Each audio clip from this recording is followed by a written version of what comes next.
तो जी हाँ दोस्तों, बता दूँ खेसारी लाल यादव जी आज सुबह में ये बहुत ही कमाल दाना आया है। जी हाँ दोस्तों, बहुत ही कमाल दाना आया है, जिस दाने का नाम है सर पे दुपट्टा राथेली। जी हाँ दोस्तों, सर पे दुपट्टा राथेली दाने का नाम है।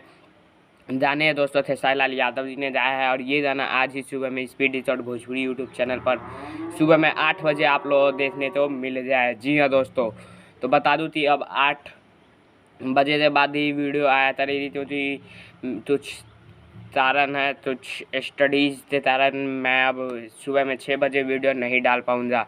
तो दोस्तों बता दूँ खेसारी लाल यादव जी आज सुबह में 8 बजे वीडियो आया है, जिस गाने का नाम है सर पे दुपट्टा राथेली, जिससे राइटर प्रकाश परदेसी, म्यूजिक आर्या शर्मा जी था और सिंगर खेसारी लाल यादव हैं। जी हाँ दोस्तों, और स्पीड रिचॉर्ड भोजपुरी पर जाइए और 8 बजे में रिलीज़ हुआ है सुबह में, तो देख लिए हैं तो कैसा लगा कमेंट में ज़रूर बताइए और वीडियो लाइक कर दीजिए, चैनल तो सब्सक्राइब कर दीजिए, क्योंकि खेसारी लाल यादव से जुड़ी अपडेट इस चैनल पर आती रहती है।